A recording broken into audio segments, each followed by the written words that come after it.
Guys, meron ako special deliver. Kangkong. Yan. Kangkong, Montalban to Ortigas Avenue, Ortigas City. Kangkong to Ortigas Center.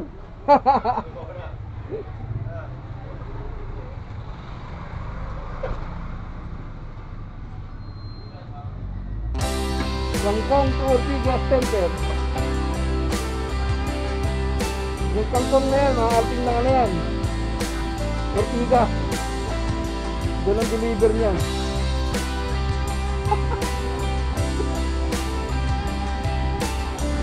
Kangkong pa. Sana all may kangkong. Diba?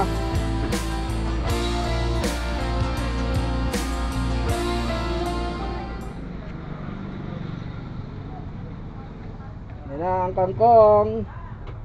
I-deliver natin ang kangkong. Mapapakangkong ka na lang. Kangkong lang ang sakalam. Let's go, kangkong!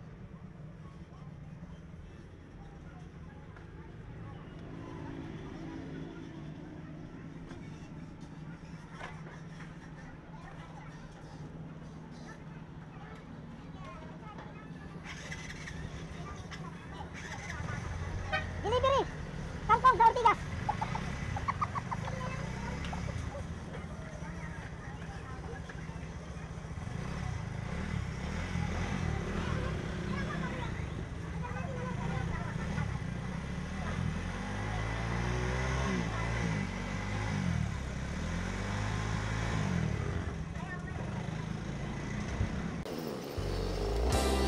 Good day mga kamotor, for today's video, no, special po itong ride ko na to dahil yun nga, meron po tayong mission ngayon dito na ano, na dapat magampanan. Yun nga yung kanina ko pang binabanggit sa inyo, yun nga yung mag-deliver tayo ng gulay na galing Montalban dadaling sa Ortigas Center, Pasig. So kung titignan mo sa sa tawag dito sa Google Map yung na yan, yung Montalban to Ortigas is nasa siguro 29 kilometers, mga ganun mga kamotard, kung mali man ako tama, basta nasa ganun siyang ganung kilometers yung yung layo ng mararating po ng kangkong na dadalhin to.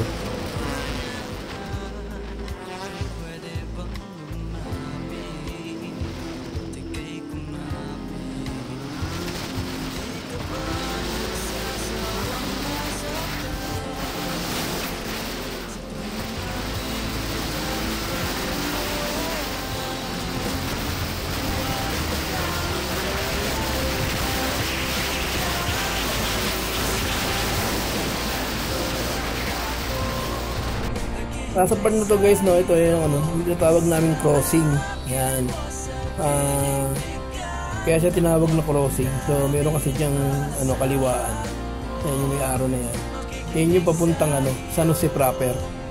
So kung gusto niyo pumunta ng ng Marikina, San Mateo, diyan po ang daan nyo. Dadaan kayo dyan sa tulay. May tulay po dyan sa So yun po yung daan pa papuntang Marikina.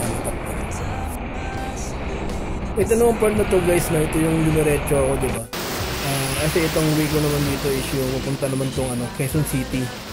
So dito ako madalas talaga dumadaan kasi malayo siya, pero dire-diretso yung takbo kasi dito.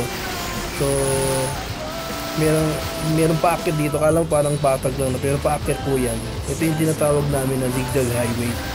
So dito may madalas na disgrasya yung mga truck talaga. Kasi pataas siya, tapos pababa, tapos pa zigzag pa.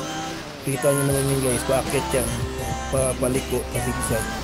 So yan yung part na yan. Tapos dito naman, dito yan, ito part na to, highway boundary ng Quezon City na yan. Parang andali lang, nasa Quezon City na kami, no? Pero sobrang layo pa yan guys, no? May ilang kilometers pa yan yung babiyahin ko para makarating pa dun sa mismong Commonwealth Highway pa lang. So ito yung isang daan namin papuntang Quezon City. Yan. Kaya Yun lang.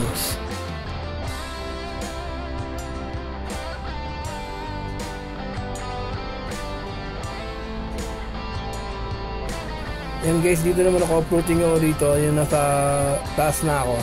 Mapapansin nyo yan yung arrow na nilagay ko.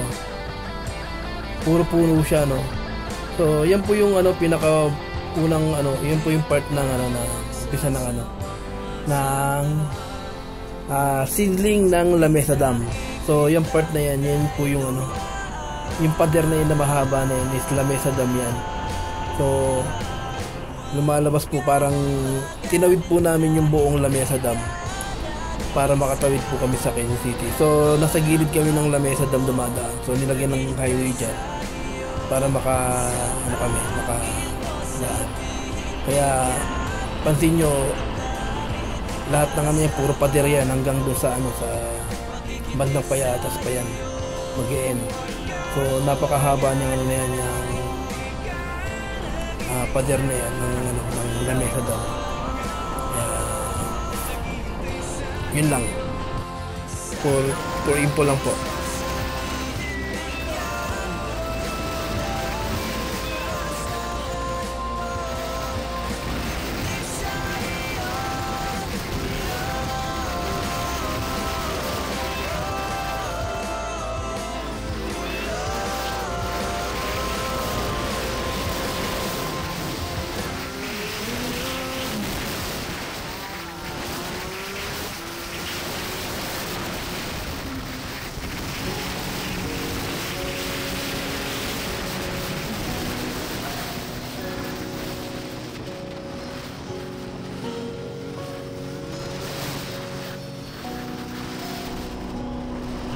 Ito naman mga kamotor, no?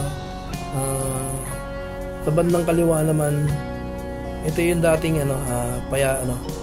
Payatas Dam site. Yan, yung kalsada na yan.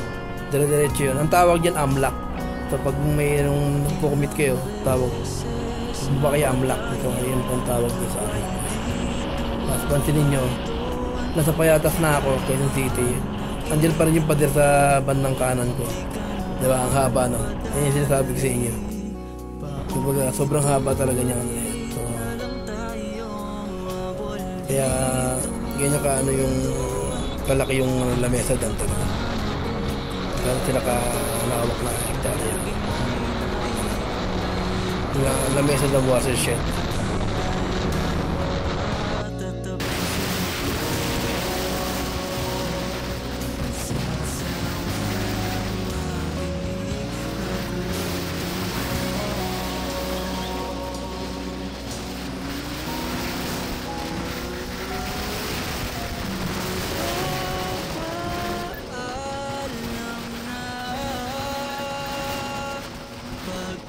Hindi na tayo masaya, magpapaalam na sayang wala na tayo nadarama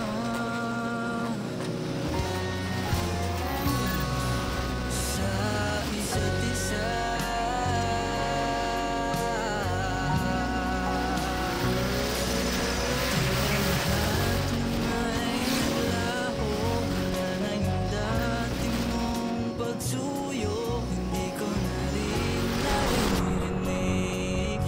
Yan, support na to mga kamotor, no? Ito na yung pakanan na ako, punta na ako ng Commonwealth Highway.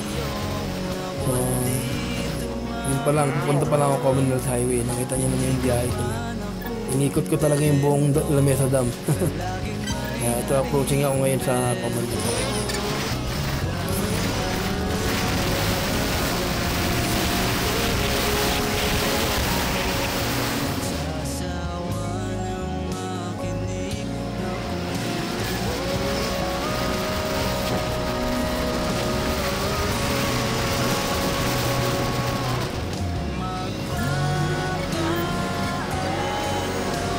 Yan, nakarating na Commonwealth na. Ito na, bakbakan na ito ng makabilisan kasi malawak-lawak tong Commonwealth, so may hindi masyadong traffic. Bakbakan na naman ang katawan. Dito na sarap humataw. Kung nahataw ko naman, tip ko lang naman sa ating mga rides. Kung mahilig ka rin humataw, dapat lagi mo lang talaga. Katulad niya, malawak na magkapagkada. So ayan, pwede kong humataw dyan kasi maraming way para makaiwas sa mga kaya pwede kong umataw dyan pag malawak pa sa saka dito kasi pinakamaganda lang kasi dito sa part na to wala kang kasalubong, so lahat kayo pupunta talaga sa kung saan makapupunta, so puro katabi mo lahat papunta doon so yun na naman, yung continue naman pag medyo nakapit yung pag nakaluwag ulit, so yan, hataw ulit, ganyan naman ang sistema ng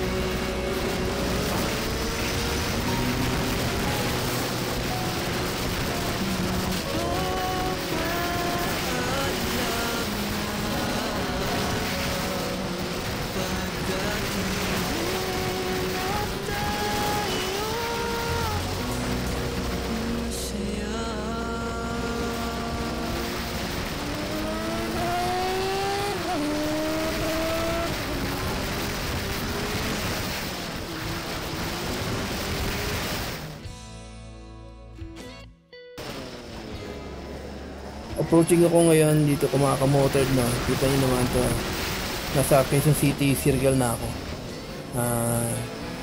itong part na to is binabaybay ko na yung highway naman paikot naman to so pansinin nyo diba kanina pa ako bumabiyahe Quezon City pa rin ako so makikita nyo na talaga dito sa video na to kung gaano kalaki talaga ang Quezon City talaga mula sa Montalban hanggang dito sa binabaybay ko hanggang hanggang Cubao, diba?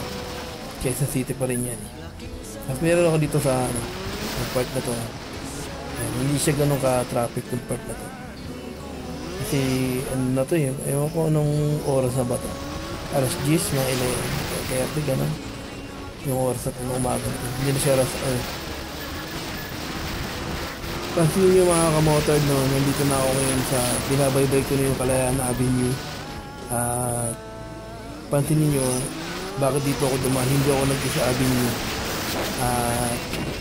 dito ako dumaan kasi dito maluwag dito sa isa avenue pero ang tagos mo kasi doon diba EDSA so dito ang tagos ko naman dito is Cubao Murphy kaya dito ako dumaan muna para iwas ako dun sa isa rin tong tip na mga kamotored pansinin nyo sa video ko, karamihan lagi ako nasa gitna ng wala ako dun sa kabila kasi mas madali ka nakakalusot pa talaga pag nandito ko sa gitna talaga na pag yung salubungan nyo yung kalsada kasi pag dyan ka sa may bandang kanan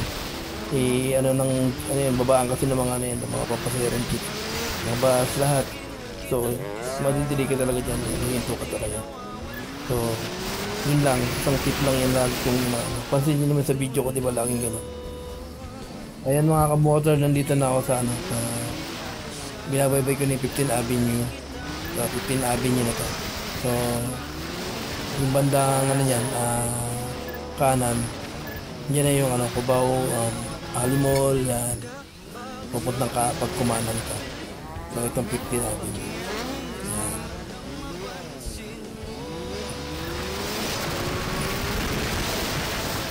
tagos lang yan. Ito na pala mga kamotor yung sinasabi kong tip na isa na baka magustuhan yung daan na kaya ako dito dumaan sa Murphy 15 Avenue pag galing kayo ng Tanglangsora, Commonwealth gusto nyo iwasan yung edge sa underpass dito kayo dumaan yan 15 Avenue, Liberty Avenue kaya diba kasi pansin ko lagi yung minahuhuli yun sa bus lane natutukso ka kasi dumaan doon sa bus lane kasi nga maka-arakada ka agad dahil sa sobrang traffic so itong isang tip na to para iwas kayo doon sa daan so bilangan nyo lang yan hanggang kasi ang maganda rito dati kasi sarado yun sa may 8, 7 6.5 na ano na sarado yan, hindi ka nakakatagos yan sa Boni Serrano. Ngayon binuksan na nila, yun yung maganda dyan, kaya makakatagos ka na dyan, makakaliwa ka na dyan sa, ano, sa Fifth Avenue. Pagkaliwa mo dyan, laki bagay na yan, naiwasan mo na yung sobrang traffic dyan sa Boni Serrano, kasi ba traffic yung part na yan eh. So marami kang naiwasang ano, traffic. So dito malapit yan ha, Fifth Avenue na yan. So pagkanan mo dyan is ano na, Boni Serrano na yan, no? Tapos EDSA Santolan, ano, diba? Tapos stoplight na ito ng ano, ng Boni Serrano, underpass na ano, EDSA. Kaliwa dyan, yung kanan na yan, ano na yan, Kamkrame yan. Santolan na to, dali lang, di ba? So naiwasan mo na yung Cubao. Nandito ko nakagad sa EDSA Santolan. Sana nagustuhan nyo yung aking tip sa inyo mga kamotard. Approaching na ako nito sa EDSA, malapit na ako nito sa Ortigas Avenue. At nakalimutan ko na yung diniliver ko na kangkong, sana okay pa siya. At yun nga, nakikita ko na yung Ortigas Avenue. Ortigas Avenue, yung Ortigas Center, nakikita ko na yung mga building niya na sabihin malapit na ako. Ito, kakaliwa na ako rito para makasampa ako dyan sa may flyover na pupuntang Ortigas Avenue. Yung flyover na to, yung tumbok nito sa Ortigas Avenue. Makikita nyo dyan yung magagandang building ng Ortigas Center, mga kamotard. Sana na-enjoy itong aking vlog. Sa baba nito meron ditong kanan, kakanan na ako dyan, papasok doon sa Ortigas Center mismo. Yan, ito, pakanan na ako dito. Yan, kita ko dito yung mga nagtataasang building ng Ortigas Center, mga kamotard. Yan, ito yung araw-araw ko nakikita rito. Yan, kita nyo naman, tataas ng mga building din dito sa Ortigas Center, Pasig. Yun lang mga kamotard. Kachow! Yeah!